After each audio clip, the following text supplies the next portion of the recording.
स्वागत है आपका स्कूल राज स्टोरी में।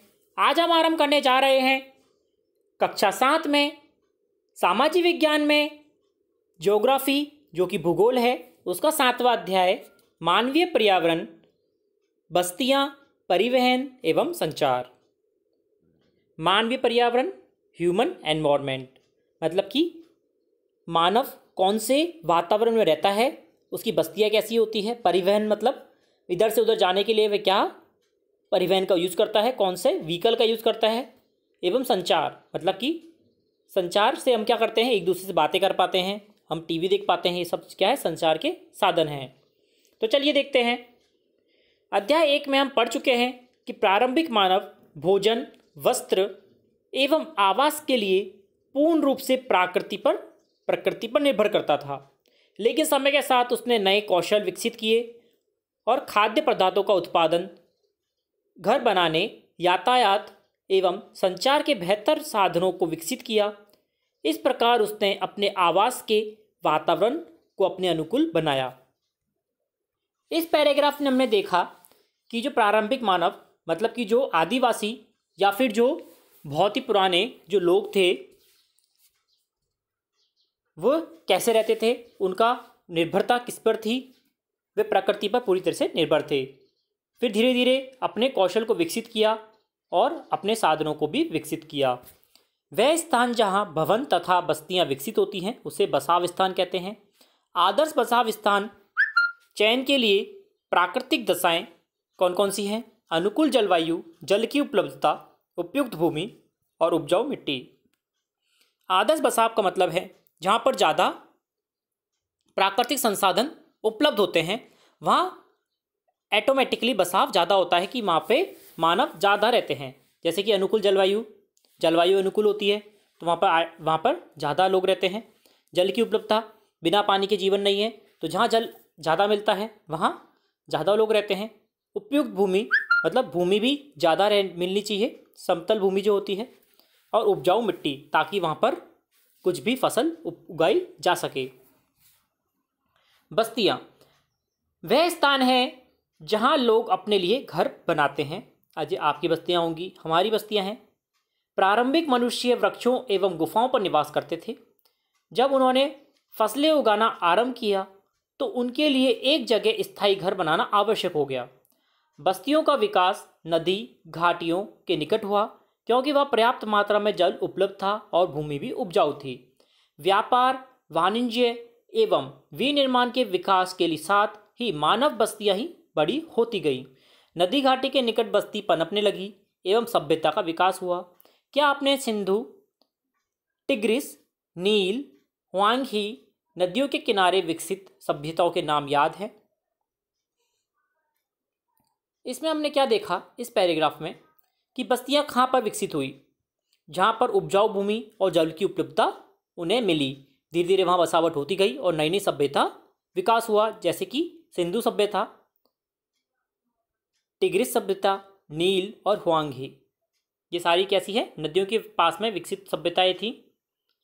बस्तियां स्थायी अस्थायी हो सकती हैं। स्थायी का मतलब हमेशा एक जगह रहती हैं और अस्थायी मतलब वहाँ से उजड़ के दूसरी जगह हो जाती हैं। जो बस्तियां कुछ समय के लिए बनाई जाती हैं वह स्थायी होती हैं। घने जंगलों, गर्म एवं ठंडे रेगिस्तानों, पर्वतों के निवासी अक्सर अस्थायी बस्तियों में रहते हैं।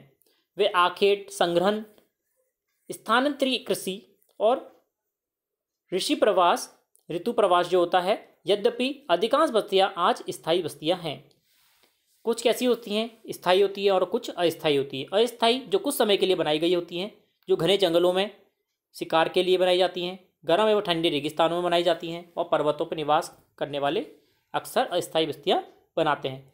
लेकिन अब क्या हो गया है, अब हर जगह स्थायी बस्तियां बन चुकी हैं। इन बस्तियों में लोग रहने के लिए घर बनाते हैं। ऋतु प्रवास, लोगों के मौसमी आवागमन को ऋतु प्रवास कहते हैं। जो लोग पशु पालते हैं वे मौसम में परिवर्तन के अनुसार नए चारागाहों की खोज पे निकल जाते हैं। जो लोग पशु पालते हैं वे क्या करते हैं, एक जगह सारे पशुओं को लेकर आ जाते हैं। जब तक कि वहाँ पे चारा खत्म ना हो जाए वहाँ पे रहते हैं। जैसे चारा खत्म हो जाता है दूसरी जगह की खोज के लिए निकल जाते हैं। मैरी का जन्म था केक काटने के लिए वह अपने मित्रों के गुरप्रीत की प्रतीक्षा कर रही थी। आखिरकार थकी, खांसती और हाफती हुई गुरप्रीत पहुंची। उसने बताया कि अत्यधिक यातायात जाम था। मैरी की मां मिसेस थॉमस ने गुरप्रीत की पीठ थपथपाकर गहरी सांस भरी। ओह, हमारे शहर में बहुत प्रदूषण है। प्रसाद हाल ही गांव से आया था। उसने पूछा, शहरों में इतना प्रदूषण और यातायात जाम क्यों होता है? शहरों में बढ़ती आबादी के कारण दिन प्रतिदिन वाहनों की संख्या बढ़ती जा रही है, मैरी के पिता मिस्टर थॉमस ने कहा। मैरी ने पूछा, तब लोग शहर क्यों आते हैं? उसकी मां ने उत्तर दिया, वे नौकरी, बेहतर शिक्षा, चिकित्सीय सुविधा के लिए तलाश में शहर आते हैं। मैरी ने फिर पूछा, यदि इतनी अधिक संख्या में लोग शहर में आते रहेंगे तो ये सारे कहाँ रहेंगे? मिसेस थॉमस ने कहा, यही कारण है कि अत्यधिक संख्या में गंदी बस्तियां एवं अवैध कब्जे वाली बस्तियां दिखाई देती हैं, जहां लोग भीड़ भाड़ एवं अस्वास्थ्यकारी परिस्थितियों में रहते हैं। शहरों में जल एवं विद्युत की कमी एक सामान्य समस्या है। प्रसाद ने कहा, हमारे गांव में बड़े सिनेमाघर, अच्छी सुविधाओं वाले स्कूल और अच्छे अस्पताल नहीं हैं, लेकिन हमारे वहाँ बहुत सारी खुली भूमि, सांस लेने के लिए ताज़ी हवा मिलती है। जब मेरे दादाजी बीमार थे तो उनको शहर के अस्पताल लाना पड़ा था। ऊपर दिए गए संवाद में बस्तियों के दो विभिन्न चित्रण हमारे सामने आते हैं, ग्रामीण और शहरी बस्तियां। गांव ग्रामीण बस्ती होती है जहां लोग कृषि, मत्स्य पालन, जो मछली पालन होता है, वानिकी, दस्तकारी, पशुपालन संबंधी कार्य करते हैं। ग्रामीण बस्ती सघन या प्रकीर्ण होती है। सघन बस्तियों में घर आसपास बने होते हैं, जो कि चित्र 7.2 में दर्शाया गया है। प्रकीर्ण बस्तियों में लोग दूर दूर व्यापक क्षेत्र में फैले होते हैं।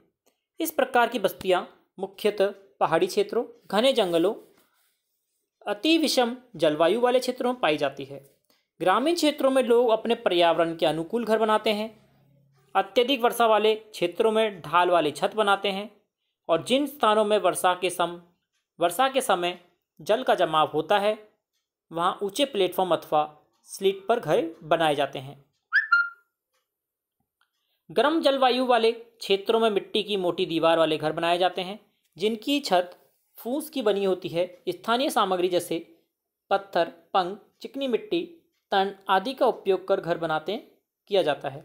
नगरीय बस्तियों में नगर छोटी एवं शहर उनसे बड़ी बस्तियां होती हैं। नगरीय क्षेत्रों में लोग निर्माण, व्यापार एवं सेवा क्षेत्रों में कार्यरत होते हैं। अपने राज्यों के कुछ गांवों, नगरों और शहरों के नाम लिखिए। ऊपर हमने क्या पढ़ा? मैरी और गुरप्रीत की कहानी पढ़ी। हमने इससे क्या समझा कि शहरों में आबादी बढ़ती जा रही है, उससे क्या हो रहा है? प्रदूषण बढ़ता जा रहा है। तो लेकिन फिर भी लोग शहरों में आ रहे हैं क्योंकि वहाँ पर बेहतर सुविधाएं हैं, नौकरी है, स्कूल अच्छी हैं, अस्पताल अच्छे हैं, और खुली जलवायु, खुली वायु के लिए ग्रामीण बस्तियां होती हैं। गांवों में अच्छी शुद्ध वायु होती है। अगला है परिवहन। परिवहन लोगों एवं जो सामान के आवागमन के साधन होते हैं।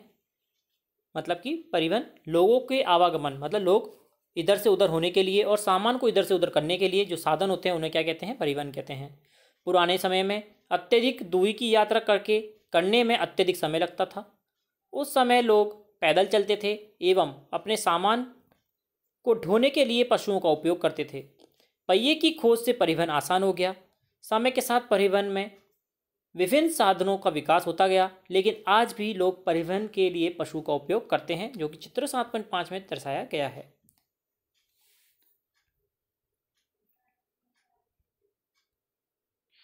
हमारे देश में सामान्यतः गधे, खच्चर, बैल एवं ऊंटों का उपयोग किया जाता था। दक्षिणी अफ्रीका के एंडीज पर्वतों के क्षेत्रों में लामा का उपयोग उसी तरह होता है जैसे तिब्बत में याक का उपयोग होता है। प्रारंभ में अन्य देशों में व्यापारियों को भारत पहुंचाने में अनेक महीने लग जाते थे। वे समुद्री मार्ग या स्थलीय मार्ग से आते थे। हवाई यात्रा ने परिवहन को द्रुत बना दिया है। आज भारत में यूरोप की यात्रा करने में केवल 6 से 8 घंटे का समय लगता है। इस प्रकार परिवहन के आधुनिक साधन समय एवं ऊर्जा की बचत करते हैं। इस परिवहन में हमने क्या देखा?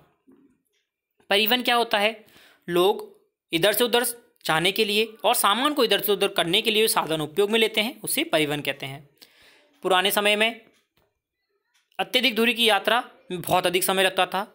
लोग पैदल चलते थे और सामान ढोने के लिए पशुओं पर निर्भर करते थे। फिर धीरे धीरे विकसित होता गया, पहिए का विकास हुआ और यातायात के सुगम साधन बने। आज भी पशुओं को यातायात के रूप में कार्य में लिया जाता है। हमारे देश में क्या यूज में लेते हैं? गधे, खच्चर, बैल, ऊंट आपने देखे होंगे। दक्षिणी अफ्रीका में एंडीज पर्वत पर लामा का उपयोग होता है, जैसे कि तिब्बत में याक का। पहले क्या होता था? समुद्री मार्गों से लोग आते थे तो बहुत ही अधिक समय लगता था, या स्थलीय मार्ग से आते थे तो बहुत समय अधिक लगता था। फिर हवाई यात्रा ने परिवहन को क्या कर दिया है? बहुत ही द्रुत, या कि द्रुत का मतलब होता है सुगम, जिससे कि जल्दी से जल्दी वह कहीं भी पहुंच सकते हैं।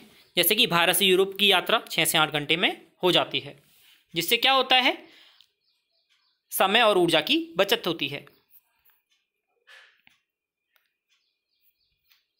परिवहन के 4 मुख्य साधन हैं: सड़क मार्ग, रेल मार्ग, जल मार्ग और वायु मार्ग। क्या आप जानते हैं भारत में अनेक राष्ट्रीय एवं राज्य राजमार्ग हैं? भारत में एक्सप्रेसवे का निर्माण नवीनतम है। स्वर्ण चतुर्भुज महामार्ग दिल्ली, मुंबई, चेन्नई, कोलकाता को जोड़ता है। तो स्वर्ण चतुर्भुजीय महामार्ग कौन कौन से शहरों को जोड़ता है? दिल्ली, मुंबई, चेन्नई और कोलकाता। इसको ध्यान से देखिएगा, ये एग्जाम पूछा जाता है बार बार। सड़क मार्ग कम दूरी यातायात की सबसे अधिक उपयोग में किए जाने वाले मार्ग का नाम है सड़क मार्ग। सड़कें पक्की हो या कच्ची, मैदानी क्षेत्रों में सड़कों का घना जाल बिछा है। मरुस्थलों, वनों एवं ऊंचे पर्वतों जैसे स्थानों पर भी सड़कें बनी हुई हैं। हिमालय पर्वत पर मनाली लेह राजमार्ग विश्व की सबसे ऊंचे सड़कों में से एक है।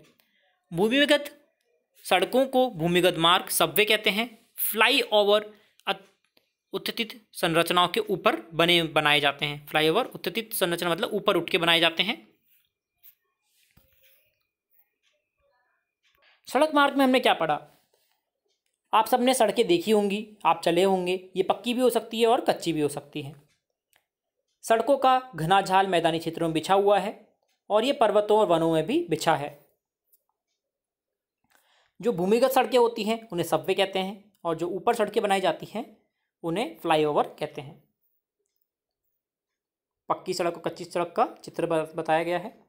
क्या आप जानते हैं जैनिंग से लिहासा के बीच में चलने वाली रेलगाड़ी समुद्र तल से 4000 मीटर की ऊंचाई पर चलती है, जिसका सबसे ऊंचा बिंदु समुद्र तल से 5072 मीटर है।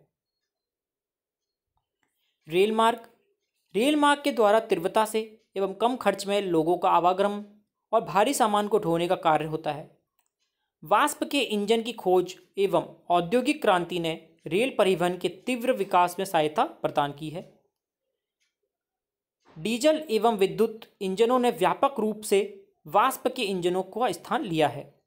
सुपरफास्ट रेलगाड़ियां से परिवहन की गति और तीव्र हो गई है। मैदानी भागों में रेल मार्गों का जाल व्यापक रूप से फैला है। उन्नत प्रौद्योगिकी कौशल से दुर्गम पहाड़ी क्षेत्रों में रेल मार्ग बनाना संभव हो गया है, लेकिन इनकी संख्या काफ़ी कम है। भारतीय रेल मार्गों की जाल भली भांति विकसित है। ये एशिया में सबसे बड़ा है। इस पैराग्राफ में हमने क्या देखा कि रेल मार्ग कम खर्चे में और तीव्रता से आवागमन के लिए और सामान ढोने के लिए उचित एक मार्ग है। इसमें समय के साथ बहुत ही ज़्यादा बदलाव हुए हैं। वाष्प इंजनों के बाद सुपरफास्ट रेलगाड़ियाँ आ गई हैं और विद्युत इंजनों का व्यापक रूप से उपयोग हो रहा है। मैदानी भागों में इसका एक जाल व्यापक रूप से फैला हुआ है। उन्नत प्रौद्योगिकी कौशल से दुर्गम पहाड़ियों में भी रेल मार्ग बनाना संभव हो गया है, लेकिन संख्या कमी है, अभी धीरे धीरे बढ़ रही है। भारतीय रेल मार्गों की जाल भांति विकसित है। एशिया सबसे बड़ा एक रेल मार्ग बड़ा जाल है। क्या आप जानते हैं ट्रांस साइबेरियन रेल मार्ग विश्व में सबसे लंबा रेल मार्ग है, जो पश्चिमी रूस से सेंट पीटर्सबर्ग से प्रशांत महासागरीय तट पर स्थित व्लादिवोस्टोक तक जाता है। ये एक रूस के अंदर है। जलमार्ग, आप पहले भी पढ़ चुके हैं कि प्रारंभिक समय में परिवहन के लिए जलमार्ग का उपयोग किया जाता था। अधिक दूरी में भारी एवं बड़े आकार वाले सामान के ढोने के लिए जलमार्ग सबसे सस्ता साधन होता है। यह मुख्यतः दो प्रकार के होते हैं, अंतर्देशीय जलमार्ग और समुद्री जलमार्ग। नाव्य नदियों और झीलों का उपयोग अंतर्देशीय जलमार्ग होते हैं। कुछ महत्वपूर्ण अंतर्देशीय जलमार्ग हैं गंगा ब्रह्मपुत्र नदी तंत्र, उत्तरी अमेरिका में ग्रेट लेक और अफ्रीका में नील नदी। समुद्री एवं महासागरीय मार्गों में उपयोग सामान्यतः व्यापारिक माल एवं सामान को एक देश से दूसरे देश में पहुंचाने के लिए किया जाता है। यह मार्ग पत्तनों से जुड़े होते हैं। विश्व में कुछ महत्वपूर्ण पत्तन हैं। एशिया में सिंगापुर एवं मुंबई, उत्तरी अमेरिका में न्यूयॉर्क एवं लॉस एंजलिस, दक्षिणी अमेरिका में रियो डी जेनेरियो, अफ्रीका में डर्बन एवं कैपटाउन, ऑस्ट्रेलिया में सिडनी, यूरोप में लंदन। क्या आप विश्व में कुछ और पत्तनों का नाम बता सकते हैं? आपको वह देखना है इंटरनेट से और बताना है। जलमार्ग मतलब कि जल में चलने का मार्ग। इसमें दो टाइप के होते हैं, दो प्रकार के होते हैं, अंतर्देशीय जलमार्ग और समुद्री जलमार्ग। अंतर्देशीय जलमार्ग जो एक देश के अंदर होते हैं, जो नदी और झीलों द्वारा प्रदर्शित होते हैं, और समुद्री जलमार्ग जो समुद्र में हो जब मार्ग होते हैं उन्हें समुद्री जलमार्ग कहते हैं। अंतर्देशीय जलमार्ग गंगापुत्र नदी तंत्र अपने देश का है, बाकी भी दिए हुए हैं।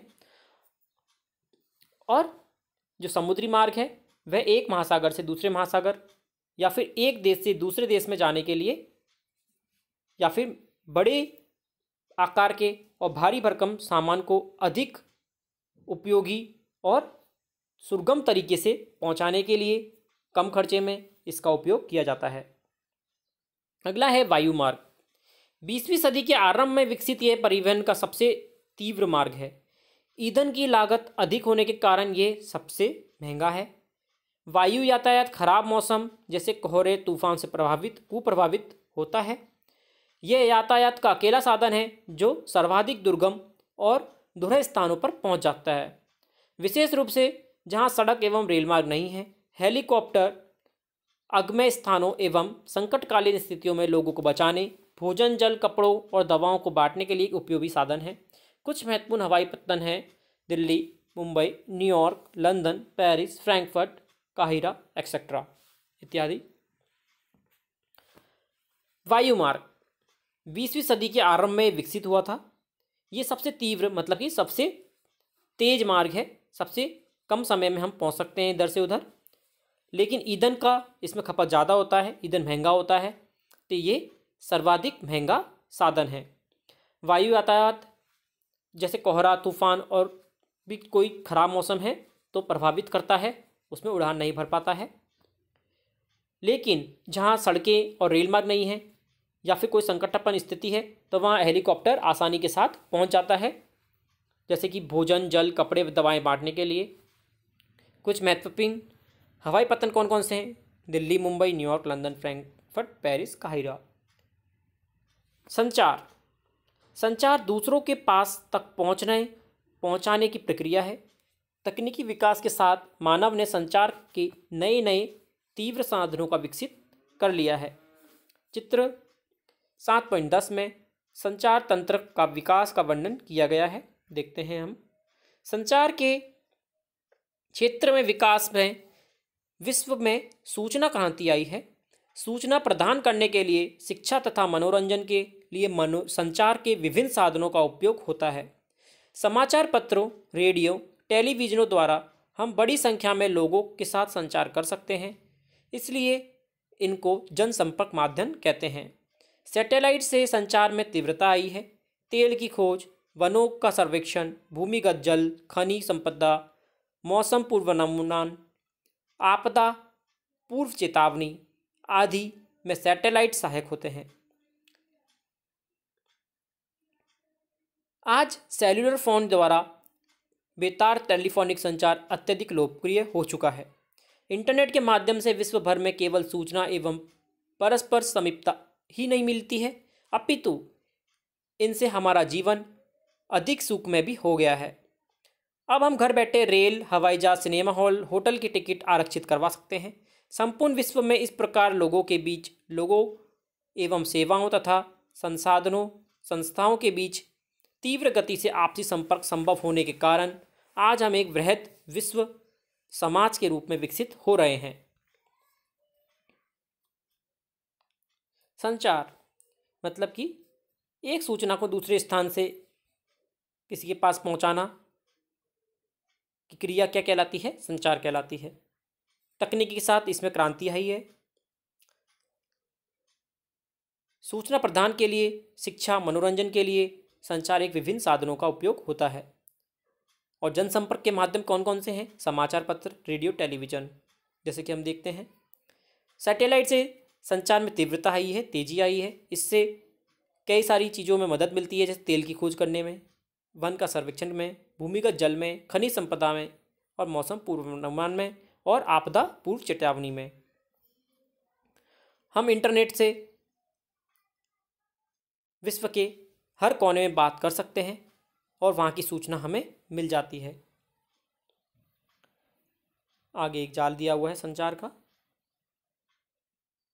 और प्रमुख समुद्र और हवाई पतन दिखाए गए हैं कि कहाँ से कहाँ होते हैं। ये संचार माध्यमों का विकास है कि पहले एक दूसरे से मिलके, फिर कबूतरों द्वारा, फिर चिट्ठियों द्वारा, फिर समाचार पत्रों द्वारा, और अब इंटरनेट, टेलीविज़न वगैरह के द्वारा। अब हम इसके प्रश्नोत्तर करेंगे। प्रश्न नंबर 1 है, परिवहन के 4 प्रकार क्या हैं?